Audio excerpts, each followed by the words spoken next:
líneas de curvas de nivel tienen pendiente cero. Y en el campo las voy a trazar, una de las formas que hay es con nivel y mira. Entonces voy a colocar el nivel, voy a colocar la mira y voy a ir buscando puntos de lectura y los voy a ir marcando de manera tal de dejar después una... acá. Voy a ir marcando, dejando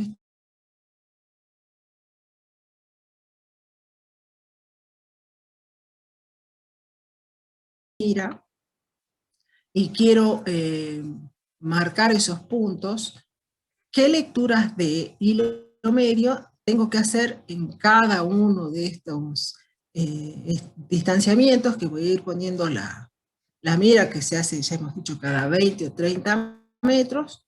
¿Qué lecturas de hilo medio tengo que tener en cada uno de estos puntos?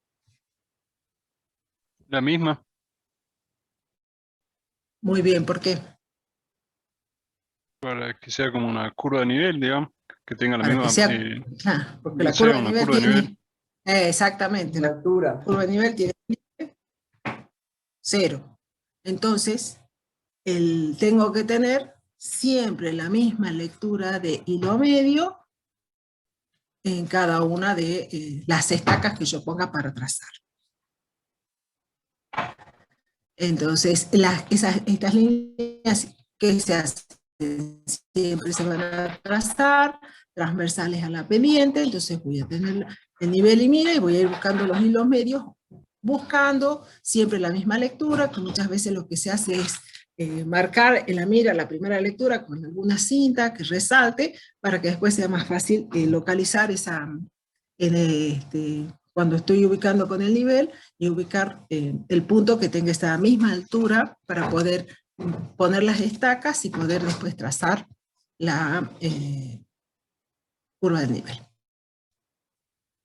Entonces, las lecturas siempre tienen que ser la misma, está puesta con un número, desde el primero hasta el último tengo que tener las mismas lecturas de hilo medio.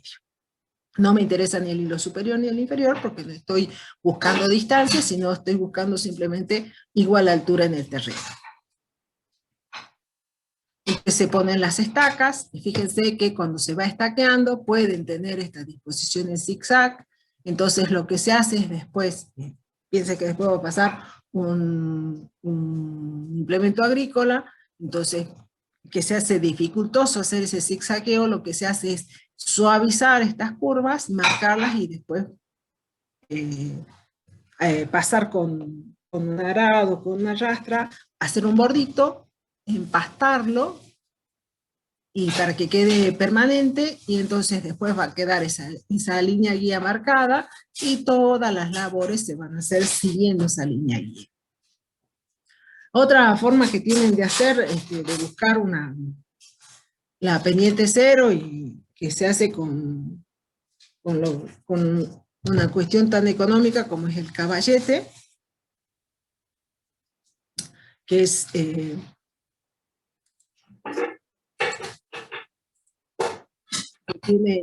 es esta estructura, donde en la parte superior tiene puesto un nivel de albañil. Entonces, en la posición en que colocado el caballete, la burbuja está equilibrada, toda esa superficie está equilibrada, está totalmente horizontal, entonces se marca con una estaca donde se comienza a trabajar, y después, cuando del punto que he marcado al principio, donde encontré donde la burbuja está en el medio, se corre este caballete, se pivotea y se lleva hacia otro punto buscando la pendiente cero.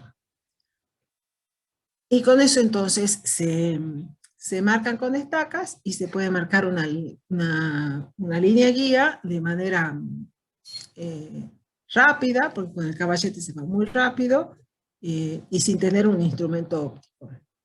La pregunta es, si yo tengo este caballete en su base mayor, tienes contrapecio, ¿cuántas veces que yo pivotee este caballete voy a poner una estaca?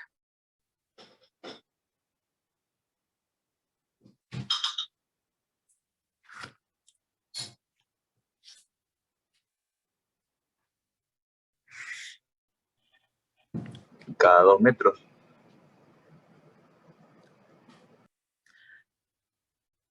Sí. Y para 150 metros, ¿cuántas estacas van a necesitar? ¿Cada 4, profe? No, frío, digamos. Si yo acá pongo las estacas cada 20, Cada 30 10 metros. o 15 veces. Ah, ¿no? Sí, por lo menos de acuerdo al ancho que tenga el caballete, pero cada 10 o 20 o 15 pivoteadas voy a poner recién una estaca, ¿no? Si no se van a aburrir de poner estaca. Profe, ¿y esto para un terreno grande Bien. también es más rápido que el nivel y la mirada? Se hace es pendiente cero, ¿no? Ojo. Pero se marca súper rápido. Y aparte es más que económico, porque lo más caro que puede salir ahí es el nivel de albañil, que muchos pueden llegar a tener uno en la casa y armar ese caballete. Pero se marca muy rápido porque la pendiente la pendiente cero, o sea, la burbuja en el medio del caballete se encuentra muy rápido. Bueno, y quedarían así, ¿no? Son estas líneas guías que se las empasta. ¿Para qué? Para tenerlas permanentes y después hacer todas las labores siguiendo esas líneas guías. Esta es otra línea guía, bien protegida, y así queda permanente y se hacen los cultivos así siguiendo las líneas guías. Fíjense que acá tiene muy buena cobertura que queda de la cosecha anterior y los cultivos sembrados todo siguiendo las curvas de nivel.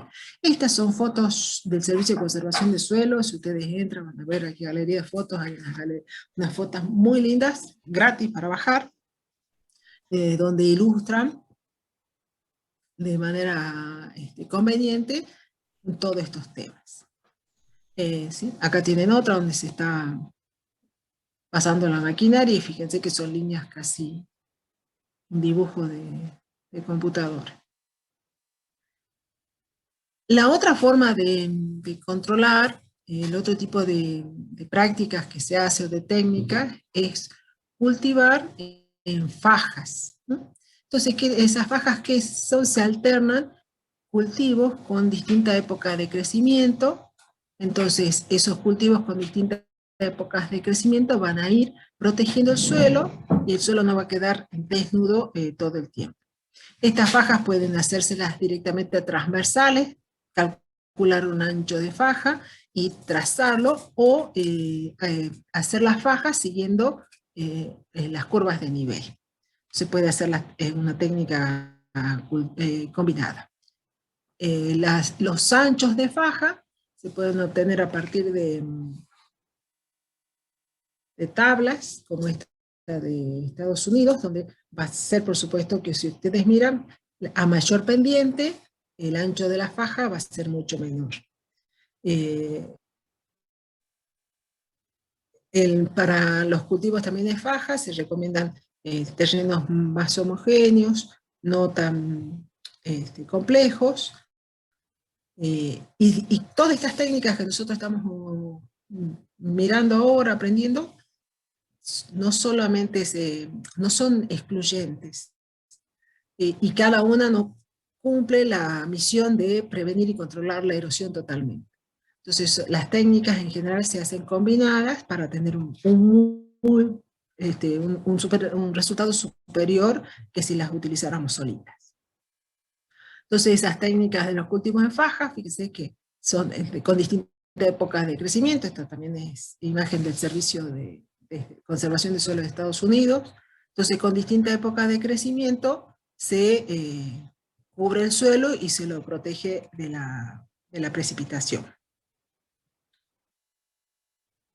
Y por supuesto que este cultivo también hace de ese impedimento, ese filtro del sedimento, para que el sedimento quede retenido y no vaya a otro lado con con erosión difusa, que no sabemos dónde puede llegar a terminar el sedimento cubriendo qué o dañando qué.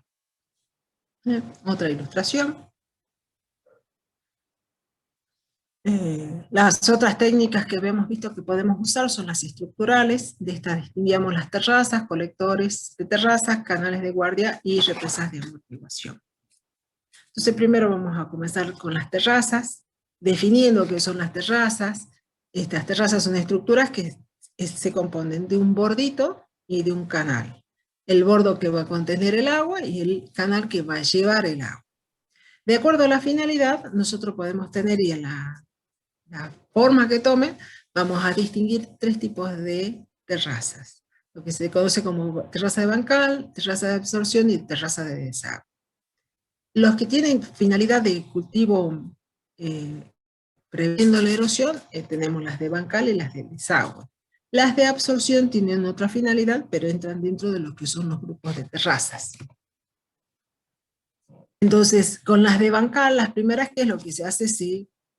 Se modifica la superficie construyendo un nivel o banco sostenido o separado por un talud muy verticales y que tienen que estar muy bien protegidos. Esta de las terrazas, esta técnica es la única que va a modificar la pendiente del terreno. Yo sé que las pendientes son, en general, es un plano inclinado, y cuando se construyen las terrazas de bancal, lo que se hace es modificar esa pendiente porque estamos construyendo el banco cambiando este plano inclinado. Entonces se construye ese banco, se construye un desagüe para que el agua escurra por ese desagüe y no desborde hacia el talud y lo erosione. Entonces se cultiva en ese banco y hay distintos lugares, nosotros en general no lo hacemos, pero son las típicas de Machu Picchu, tenían en España, donde se hacen cultivos de vid, y también en las zonas también es cultivo de vid, en la zona asiática, donde se hacen también cultivos de arroz, por ejemplo, haciéndose además con inundaciones para poder hacer los cultivos. Esa es la terraza de bancal. Las terrazas de absorción, ¿qué finalidad tienen? Es poner un obstáculo al escurrimiento del agua, pero para retenerlas y que infiltren. La terraza de absorción tiene la finalidad de mejorar el contenido de humedad del suelo. Entonces, del plano inclinado se construyen transversales a la pendiente, pero las terrazas de absorción, como quiero que el agua permanezca ahí y que infiltre, la pendiente con la que se tratan es una pendiente cero. Y obviamente que si son pendientes cero, las terrazas van a seguir una curva de nivel, ¿no? Terrazas de absorción, estas terrazas, algunos ensayos los había hecho, ya había comenzado a hacer el ingeniero Sinaga en la zona de Santiago del Estero. Hay unas que se han estado construyendo ahora en la zona también la zona del Chaco, por parte del INTA, y probando mejorar esa condición de humedad del suelo, porque son zonas a secano donde no hay riego. Y por último, las que nosotros más nos importan para este tema, son las terrazas de desagüe. Son esas terrazas que van a eliminar o van a conducir el agua que nosotros queremos manejar en exceso de los predios. De acuerdo a su forma, fíjense que la terraza era esto, ¿no? Tengo un camellón, tengo un canal, y de acuerdo al ancho que tengan entre el camellón y el canal, y el alto del camellón, vamos a distinguir terrazas de base angosta, que son estas que en totalidad hacen de 2 a 3 metros, de base media o de base ancha. Las terrazas de base angosta son para lugares con inclinación importante, con pendientes que superan el 12%, y se construyen, el bordo es un bordo alto, y estos bordos cuando se construyen se tienen que empastar y mantener muy bien protegidos para que sean estables y no se erosionen. Y los canales, sea de base media, angosta o ancha, siempre van a ser canales de tipo de sección parabólica para poder conducir el agua a velocidades no erosivas y siempre muy bien protegido para que no se erosione. Las de base media obviamente van a ocupar un poquito más y el borde va a ser un poquito más bajo, con pendientes, lugares con pendientes hasta el 12%, y las de base ancha tienen la ventaja de que el bordo es mucho más bajo, el ancho total es mucho mayor, entre 12 y 14 metros, y fíjense que estas terrazas lo que permite es cultivarlas. Entonces tiene esa ventaja de que no hay que estar combatiendo ni plagas ni malezas, porque yo las voy a cultivar con todo lo que, con el mismo fin comercial con el que voy a cultivar todo el resto del predio. Entonces nosotros vamos a tener un canal y un bordo, un espacio, otro canal y otro bordo. Y esas, que van a ser esas distancias entre terraza y terraza, y van a ver que nosotros vamos a tener y la inclinación de la pendiente, ¿no? Entonces, entre terraza y terraza, este punto está más alto, este punto está más bajo, o este canal de altura entre terraza y terraza. Y va a haber una diferencia, una distancia entre terraza que va a ser un intervalo horizontal.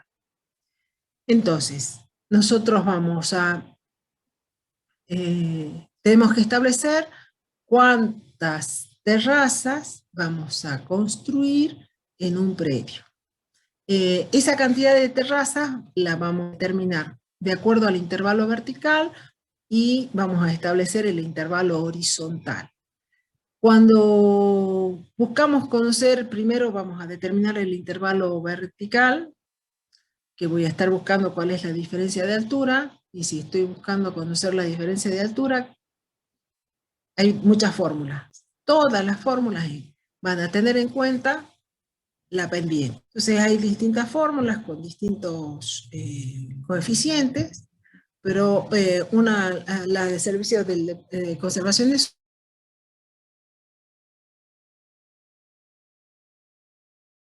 AS por X más Y por 3,5, es decir, 0.305. Ese 0.305 que sirve para la conversión de unidades. ¿Qué representa cada uno de estos S, X e Y? Hemos dicho que una de las cosas que nos interesa es la pendiente. Cualquiera sea la fórmula, esta u otra, siempre va a estar incluida la pendiente porque va a depender. El intervalo vertical va a estar en función de la diferencia de altura entre los dos puntos. Entonces, en la fórmula esta, el valor de X, ese es el valor de la pendiente, el valor de X, ¿qué va a ser? Un valor que está relacionado con la precipitación. Varía entre 0,4 y 0,8, y eso va a estar en función de la intensidad de las lluvias, según la intensidad para áreas con altas intensidades y bajas intensidades, pudiendo tomar valores medios en la zona centro, en la zona norte del país. El valor de I va a estar influenciado por la erodabilidad del suelo, por la susceptibilidad del suelo, por los cultivos y las prácticas de manejo. Este valor de I varía entre 1 y 4. Los extremos van a ser el valor de 1 cuando tenga esas condiciones que hacen que escurra más el agua, que va a ser baja capacidad de infiltración, los cultivos tienen poca cobertura y hay periodos con intensas precipitaciones.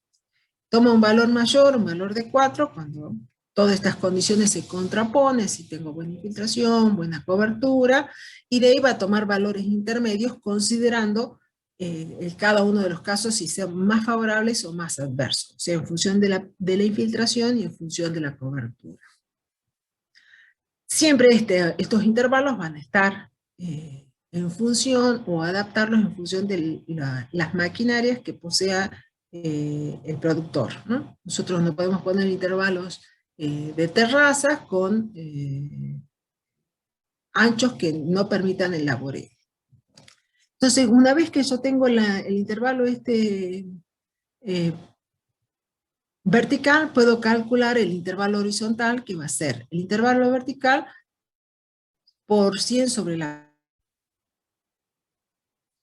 Un ejemplo tengo acá para que veamos, es el intervalo vertical, dice para un lote que tiene un 2% de pendiente, o sea, el valor de S es 2, tomo un valor de X, o sea, de acuerdo a las precipitaciones, un valor de 0,6 y un valor de suelo de 3. Entonces, cuando se reemplaza, el intervalo vertical entre terraza y terrazas es de 1,26. Reemplazo en la fórmula para el intervalo horizontal el 1,26 por 100 sobre la pendiente, que es el 2%, y tengo que el ancho o la distancia horizontal entre terraza y terraza es de 32 metros. Y así puedo ir buscando y viendo con otras pendientes.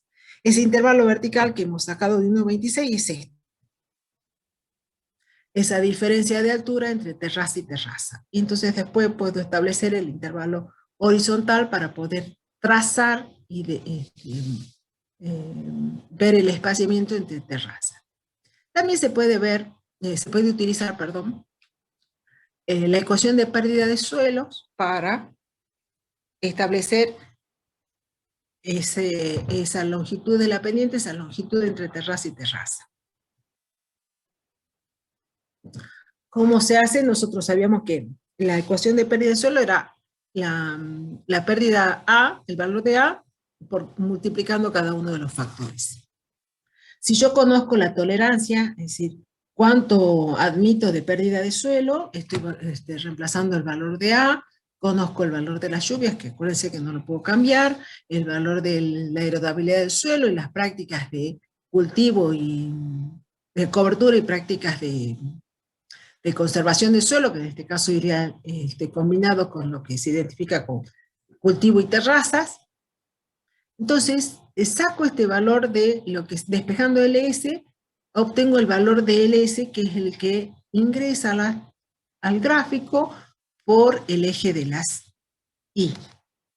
Entonces, para un valor de 2 de LS, busco la pendiente del terreno, y con eso busco el valor de L, que va a ser la longitud. Entonces, con determinada pérdida, admitiendo determinada pérdida de suelo y con determinadas condiciones de suelo, lluvia, cultivos y de pendiente, yo puedo tener, para esa pérdida de suelo, tengo que tener una distancia entre terraza y terraza, o la longitud, que la corto y la acorto con las terrazas, de, en este caso, 160 metros. Otra forma de encontrar las distancias es a través de tablas, donde se recomiendan algunas distancias de acuerdo con la pendiente. Acuérdense que a mayor pendiente la distancia entre horizontal va a ser menor, o recomendaciones locales, por ejemplo, de experiencias locales, como en el caso de Metan, del servicio de extensión de la agencia de Metan, donde he trabajado mucho. Hay algunas otras tablas que ustedes las van a tener de orientación para intervalo vertical y horizontal de acuerdo a la pendiente, que está puesta en la guía, que si bien son recomendaciones para otro lugar, para Estados Unidos, pueden servir de orientadoras para la zona donde no tengan demasiada experiencia o demasiados datos. Bien, entonces nosotros hemos establecido la distancia horizontal, la distancia vertical, y tenemos que trazar las terrazas. Cada una de esas terrazas va a evacuar agua de una zona o de su área de influencia. Y va a juntar entonces de toda el área de la terraza, la va a recibir ese canal de la terraza y lo va a llevar, va a conducir el agua, la va a sacar del campo, porque va a tener determinada pendiente y lo va a sacar a velocidades muy erosivas. ¿Qué pendientes se recomiendan para estas terrazas de desagüe, que tienen que tener alguna inclinación para poder sacar el agua? Esa pendiente de las terrazas están en el orden del 0,2 o 0,4%.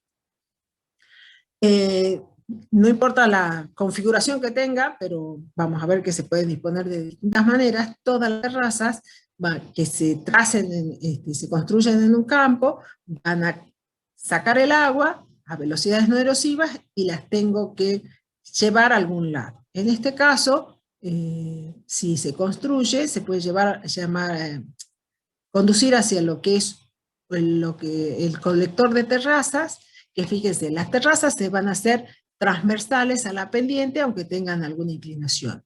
Los colectores de terraza, ¿cómo se disponen? Siempre siguiendo la pendiente general del terreno.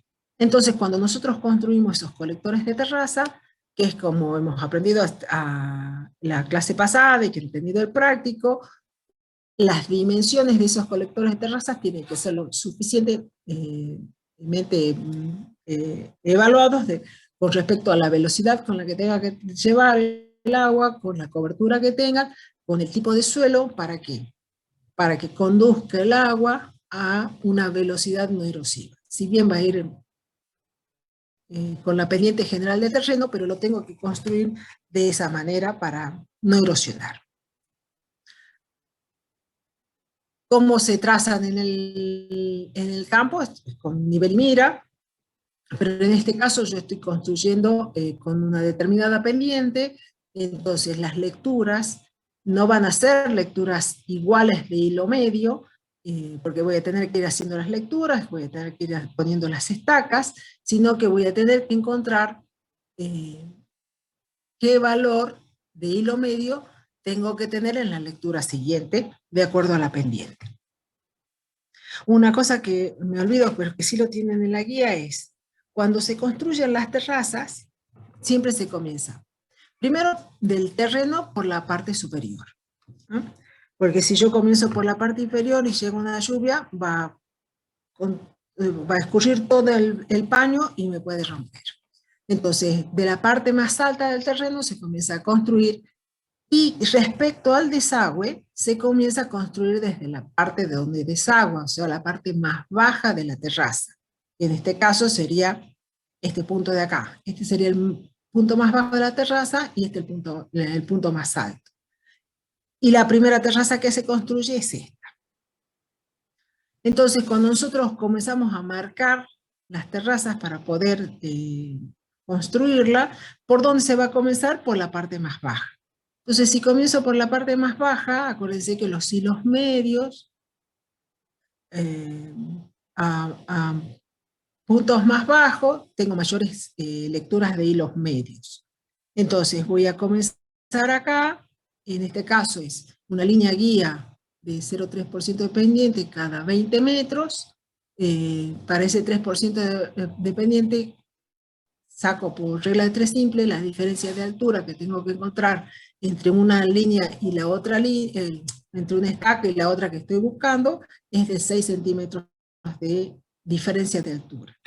Entonces, si para la primera lectura tengo 1,72 metros, la segunda lectura que tengo que hacerle el segundo punto cada 20 o 30 metros, de acuerdo a donde se haya ubicado la mira, la que tener en este caso cada 20 metros son 6 centímetros menos, porque acá el terreno va a ir subiendo.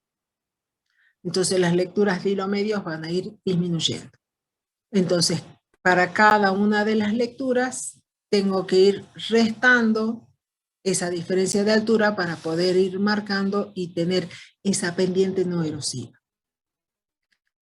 En este caso es 0,3%.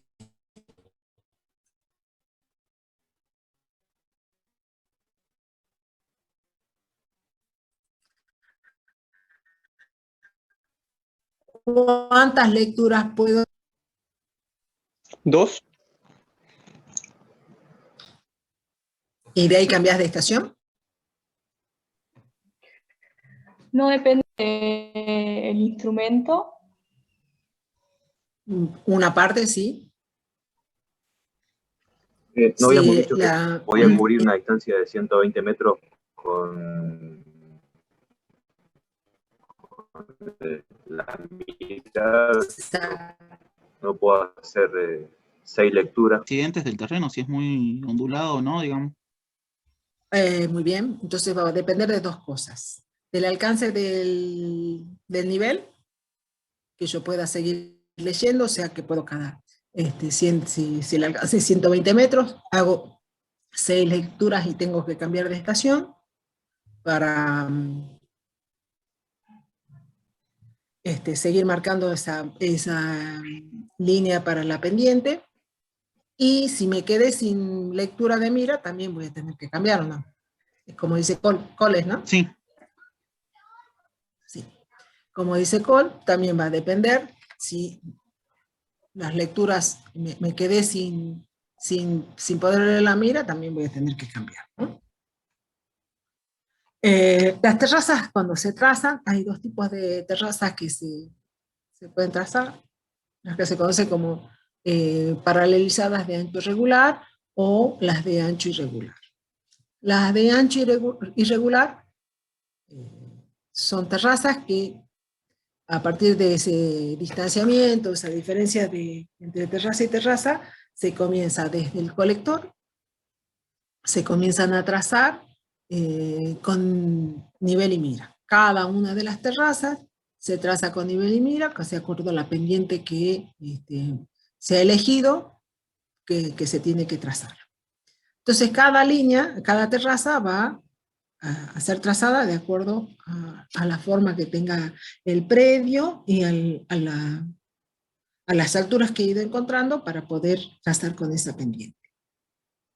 Las terrazas paralelizadas o de ancho regular se traza de otra manera. Lo que se hace es trazar una terraza, así con nivel y mira, buscando esa pendiente del 0,2, 0,3%, 0,4%, y la terraza siguiente, en lugar de trazarse con nivel y mira, se la estaquea a la distancia que hemos dicho, si es 25 metros, 30 metros, o la distancia horizontal que yo haya encontrado, entonces con algo que me permita marcar esa distancia, con una cinta, con una cuerda que tenga esa distancia horizontal, lo que se hace es copiarla y marcarla a la terraza en ese punto con esa distancia horizontal y con eso se traza. Acuérdense que todo esto, cuando se va al campo, lo que primero se ha pensado, se ha diagramado y se ha planificado con un plano de curvas de nivel. Entonces con ese plano de curvas de nivel, yo he ido calculando estas terrazas, he ido calculando cada cuánto podía tener esa terraza paralela a la anterior, y también con ese plano he ido controlando la pendiente que no supere esta pendiente de 0,2, 0,4%. Si yo he controlado primero en el plano y después cuando lo estoy construyendo, que sé que por acá puedo llegar a perder la pendiente, cuando controlo y veo que la pendiente supera esa pendiente no erosiva, lo que se traza es una pendiente rectificadora, una terraza rectificadora para volver a retomar y corregir la pendiente. ¿Cómo se traza esa terraza rectificadora? Nosotros hemos establecido que las terrazas se trazan de acuerdo a un ancho. Entonces cuando la terraza pierde esa pendiente no establecí yo, que es la pendiente superior a lo que habíamos establecido, entonces lo que se hace es, se va al doble de la distancia, en este caso los 25 metros se va al doble de la distancia, se vuelve a trazar con nivel y mira, y en este caso la pendiente se traza, se copia, se la hace paralela aguas arriba. Entonces esta terraza va a ser paralela a esta, pero no a esta. Entonces va a quedar un paño de ancho irregular o distinto con respecto al resto. Y por supuesto que todas las terrazas, los bordos y los canales se tienen que cubrir con la pastura permanente para tenerlas protegidas, para que no se erosionen, para que no se degraden y nos permanezca en el campo. Todo movimiento de suelo Ustedes saben que es una cuestión onerosa y que si los hacen mal, los hace perder plata al productor, no van a tener nunca más trabajo. ¿O no, Denis? Así es, profe, así es, tal cual.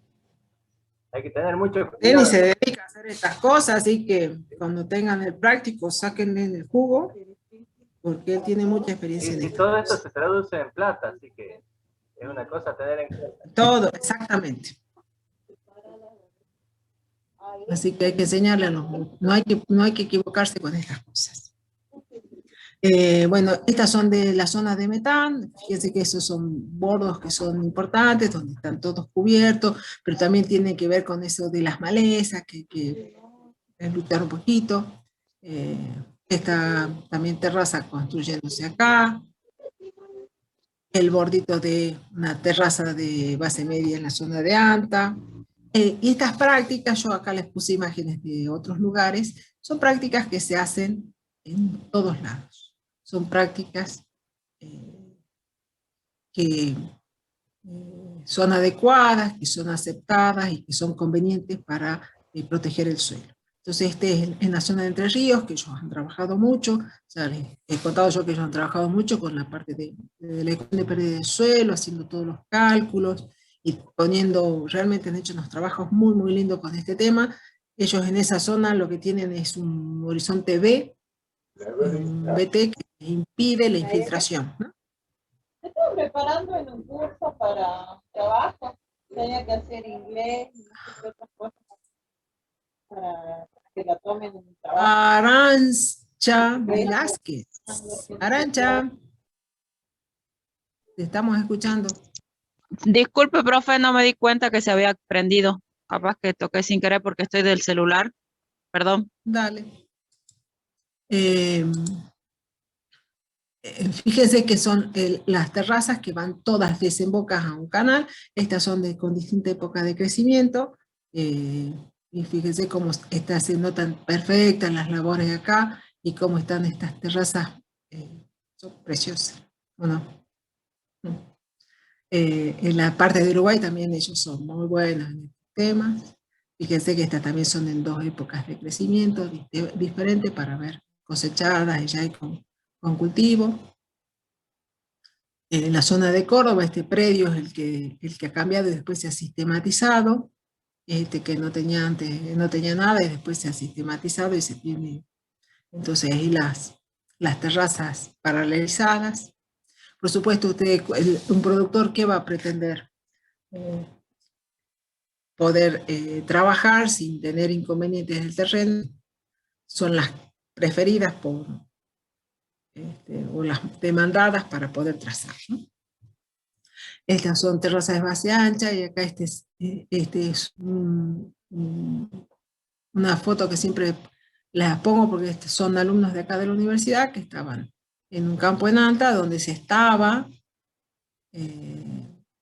construyendo, que no puedo ver, pero creo que era una terraza de base ancha, y están los que están acá abajo en la parte del canal y los que están acá en la parte del lomo, ¿no? Ese es el perfil, fíjense que son siempre esas anchas, parabólicas, poco profundas, esos taludes de 4 en 1, 5 en 1, donde después se puede cultivar y se puede pasar sin inconvenientes, ¿no?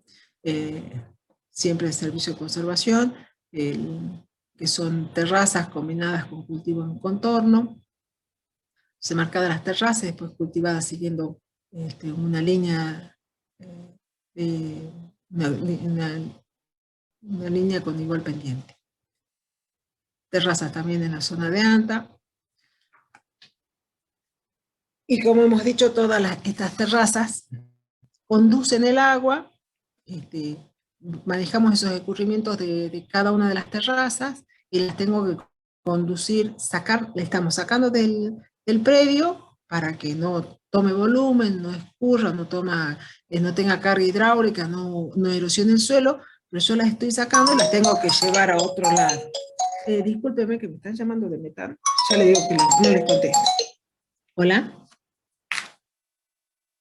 Irma, te llamo en un segundito, estoy dando clase. Termino la clase y te llamo. ¿Te parece? Dale, gracias. Un beso. Disculpa. Hemos dicho que queremos que llevar el agua o conducirla hacia un colector, o que si nosotros estamos haciendo todo esto, queremos proteger toda esa sistematización, y entonces se construyen esos como complementarios, esos canales de guardia o de desvío en la parte superior, aguas arriba, para evitar que el agua ingrese. Entonces son obras complementarias para conducir el agua. Siempre acuérdense de manejar esos escurrimientos y que no causen daño. Siempre con la misma condición de pendiente no erosiva, con la forma del canal, con la cobertura y con los canales. Las terrazas de desagüe, hemos dicho que esas van a ir a un colector. Ese colector va a recibir el escurrimiento de cada una de las terrazas con su área de influencia. O sea, si yo tuviera esta terraza y este va a ser el canal colector, el agua que va a conducir esta terraza es toda el área que está recibiendo. Todo este paño está aportando esta terraza y va a caer acá a este canal este colector de terrazas. Esta terraza que le sigue también va a juntar el agua de esta área y va a volcarse acá. Lo mismo que esta se va a volcar acá. Entonces, estos canales, cuando se dimensionan y se calculan, se tiene que hacer pensando en los volúmenes de aguas que va a ir recibiendo a lo largo de su recorrido. Entonces, no es lo mismo el volumen que pueda recibir acá que el que va a recibir al final. Entonces, en general terminan siendo lo que se llama de forma telescópica, donde la parte superior va a ser de menor ancho y en la parte inferior de mayor ancho. Pero siempre, fíjense que desviado con pastos, que son también de los cuadernillos de la FAO y del servicio, donde todos tienen ese mismo principio de las pendientes y la cobertura. La disposición que puedan tener esos colectores de terraza puede ser diferente y va a ser de acuerdo por supuesto, a la conveniencia, hacia donde yo pueda derivar el agua sin dañar al vecino. Acuérdense que no puedo tirarle agua al vecino y erosionarle el predio al vecino, toda la explotación. Entonces, estos colectores pueden disponerse así entre estas dos cabeceras y escurrir el agua en este sentido. O sea, todo esto va a recolectar el agua de estas terrazas, o hacia toda la vuelta. Entonces distribuye el agua hacia un lado y hacia el otro, o en la parte media está el colector del canal y las terrazas aportar a ese colector, o como en este caso que hay 3 colectores hacia los costados y en la zona media, entonces se va distribuyendo por pendiente el escurrimiento hacia cada lado. Entonces, esos colectores tienen que estar, acuérdense, siempre en muy buenas condiciones. Esto en la zona de ANTA. Este colector es un colector natural, donde está muy bien protegido por la vegetación. Fíjense que se le ha dejado toda la vegetación, y entonces estas terrazas derivan ahí y no tienen que producir daño, ¿no? Esto es una desembocadura de una terraza hacia un canal colector. También un colector de terraza, fíjense las dimensiones que toma. Y los canales de otro colector de terraza, y estos son canales, este es un canal de guardia en la zona de ANTA también, que lo que hace es impedir, está soportando las lluvias que vienen de aguas arriba, e impidiendo que todo ese volumen de escurrimiento ingrese al predio sistematizado. Eso también tiene las mismas condiciones. Acuérdense que esa es la zona de Metanes, existe todavía, se deriva acá en esta zona de desagüe natural, y que cada uno de esos desagües, igual bien empastado, cada uno de esos desagües, si yo los desemboco en algún lugar y hay una diferencia dependiente de agua, digamos, de un salto entre lo que desemboca y el lecho que va a caer, acuérdense que todo eso tienen que protegerlo con mampostería o con alguna estructura para que no erosione. Otra forma que tenemos de prevenir y controlar la erosión es estabilizando o manejando las cárcavas que ya se han formado. Entonces, una de las formas es para impedir que eso siga avanzando, que siga creciendo esa cárcava. Acuérdense que cuando comienzan no dejan de crecer, se siguen erosionando más, entonces hay distintas formas de estabilizarlas e impedir que el agua tome velocidad y que escurra. Con todas estas técnicas, acuérdense que nosotros siempre estamos modificando el tiempo de concentración de ese lugar. Porque nosotros le estamos poniendo impedimentos para el escurrimiento, entonces el agua va a llegar a un punto, pero en un tiempo, la misma cantidad, pero en un tiempo diferente. Entonces, las cárcavas, cuando nosotros queremos, primero, si queremos prevenirlas, nosotros los desagües naturales, entonces los tenemos que proteger y los tenemos que cuidar. Y si ya se han formado, entonces hay algunas prácticas que se pueden hacer para controlar o estabilizar las cárcavas. Entonces, estas prácticas para controles tenemos proteger las cabeceras, rellenarlas, que ahora vamos a ver, generarle estos impedimentos para el escurrimiento, que son rastrillos o fajinadas, o hacerlo con la maquinaria. Entonces, esta cabecera, nosotros lo que queremos hacerla es estabilizarla y no dejar que crezca. Una de las formas de hacer esto es con mampostería. Fíjense que son obras importantes, donde el escurrimiento va a venir por acá, no va a caer con energía sobre el suelo, estructura, y entonces voy a controlar esa energía con la que cae el agua y va a dejar de erosionar la cárcava, o haciéndole un canal en la cabecera, impidiendo que le llegue más agua a la cárcava, o estas estructuras de rastrillo, que pueden ser de distintos materiales, que pueden ser de piedra, que pueden ser de palos, o pueden ser de bolsas.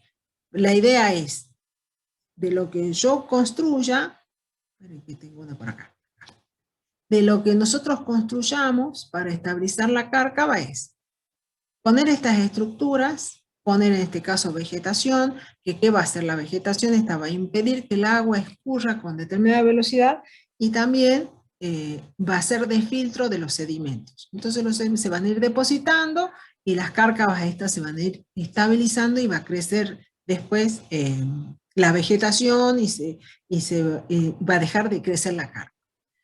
Cualquier estructura que yo utilice, como en este caso los rastrillos hechos con palo, o con los gaviones, como en este caso que yo puedo utilizar para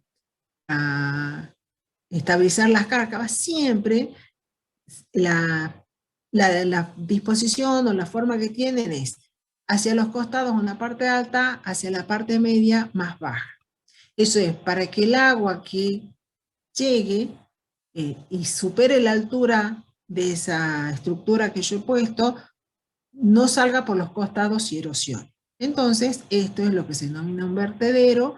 El agua va a volcar por esta parte más baja, y seguida de esa estructura yo tengo que proteger el lugar para que el agua que caiga, si supera esa estructura, no caiga y erosione más el lugar.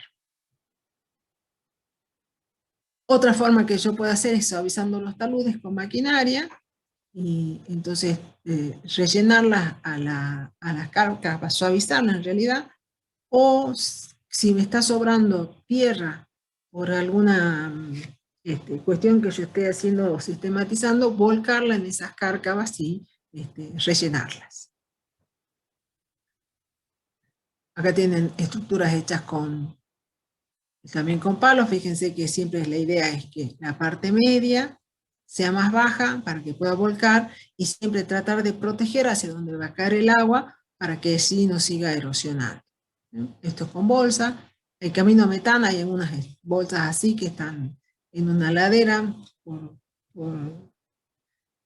Cruz Quemada, y que hay por sacar en la foto para ustedes. Yo hace 2014 me quebré el tobillo. Esto también se utilizan en las cabeceras, estos aleros o voladizos, fíjense, para protegerlo y evitar que el agua siga erosionando la cabecera. Otras estructuras que son también, estas ya son de palabras mayores, son más onerosas todavía, es controlar esos caudales picos de las cuencas cuando se producen lluvias intensas. Entonces esa es en la zona de Anta, cuando hay lluvia importante, fíjense la cantidad de agua que está escurriendo por ese lugar. Y estas son los que se denominan represas amortiguadoras o presas.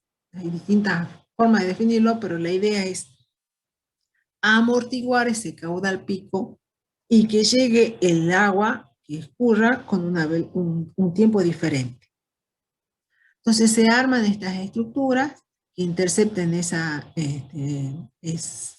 vías de agua natural, se acumula el agua y después el agua salga a otra velocidad. Esto es en la zona de Anta, fíjense que tengo una terraza acá, una represa acá, la otra acá, en cadena, para poder controlar esos caudales picos de la zona.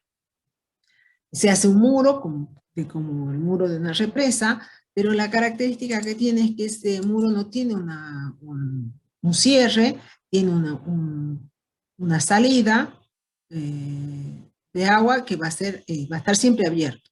O sea, comienza a llegar agua a esa represa y comienza a salir por esta salida que tiene. Esto no tiene una tapa, no tiene un cierre, no tiene una válvula, sino se permite salir. Entonces el agua va a ser retenida y va a salir con otra velocidad por esta salida que tiene la represa. Se construyen las represas fíjense que funcionando llenas de agua, sale por el tubo de descarga y la salida, por supuesto, que tiene que estar también en condiciones de empatadas, que no erosione, que se controle cuando está saliendo el agua, y van a tener, por supera, como en este caso, la capacidad de la represa, también va a tener un vertedero para que el agua comience a salir, pero se va a guiar por un canal, como está acá, también con todas esas características de parabólicos, no erosivos, con vertientes no erosivos que estén protegidos, para que se puedan manejar estos escurrimientos sin que esos caudales invadan la zona sistematizada. Entonces, lo que hemos visto cuando hablamos de las técnicas estas de manejo del relieve, vamos a tratar siempre de acortar la longitud y el grado de la pendiente, para reducir estos volúmenes y velocidades de escurrimiento, generar esos microrelieves, atrapar y que sean de forma de filtro, y conducir controladamente el agua de los escurrimientos. Siempre cuando se diseñe todo el sistema, vamos a tener en cuenta que necesitamos calcular el espaciamiento y dónde la vamos a ubicar a las terrazas, que estos canales tienen que tener esa suficiente capacidad para que después el agua que se conduzca no vaya a una velocidad erosiva, que se pueda manejar el cultivo, o sea que siempre vamos a estar fijándonos qué ancho de maquinarias tiene para poder ajustar a un múltiplo del ancho de la maquinaria, y que una sola cosa no nos va a solucionar el problema de erosión, que siempre se combinan técnicas para poder prevenir o mejorar las condiciones del suelo. Y siempre, bueno, como no lo vemos mucho, pero siempre tenemos que pensar que el agua no es solamente donde escurre en el lugar, sino que estamos dentro de toda una área de escurrimiento que es la cuenca.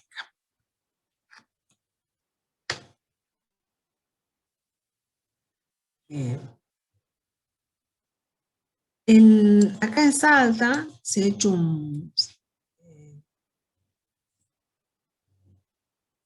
ustedes saben que hay un plan de manejo de cuencas. ¿Están viendo, ¿no?, lo que les comparto o no? Sí, profe. Y profe, que es el plan de manejo de cuenca. Acuérdense que nosotros tenemos zonas como ahí el agua llega ahí y no tiene cómo salir rápidamente. Y tenemos muchos ingresos de agua fuera de la zona de la ciudad. Entonces, uno de los ingresos que se producen es de la zona del campo militar. Entonces, hay dentro del plan de manejo de cuenca, estaban planificadas, que yo sé que se hicieron un parque, no sé si después se siguieron haciendo, de estas represas de amortiguadoras de caudal de pico para poder retener el agua que escurre por el campo militar y que no nos ingrese por la zona del Gran Bur y por la zona del campo militar, que nos ingrese a la ciudad. Entonces hay una fuente de ingreso de agua externa que con este plan lo que se estaba era tratando de controlar o cambiarle el tiempo de concentración a todo el escurrimiento ese de lo otro que se hacía era el plan de esa cisterna que se hizo en la Plaza Gurruchaga, que el agua llega a elevarse y a mantenerse pero un tiempo, pero baja en relación a lo que antes tardaba en bajar el nivel del agua. Y estaban planificadas una serie de terrazas, que no sé si hacerán loteros, se van a hacer, también para controlar los escurrimientos en esta zona del predio militar. Eran todas cuestiones en las que trabajaba el profesor Osinaga, pero después ya cuando yo ya le perdí el rastro porque no sé si se logró hacer algo o no.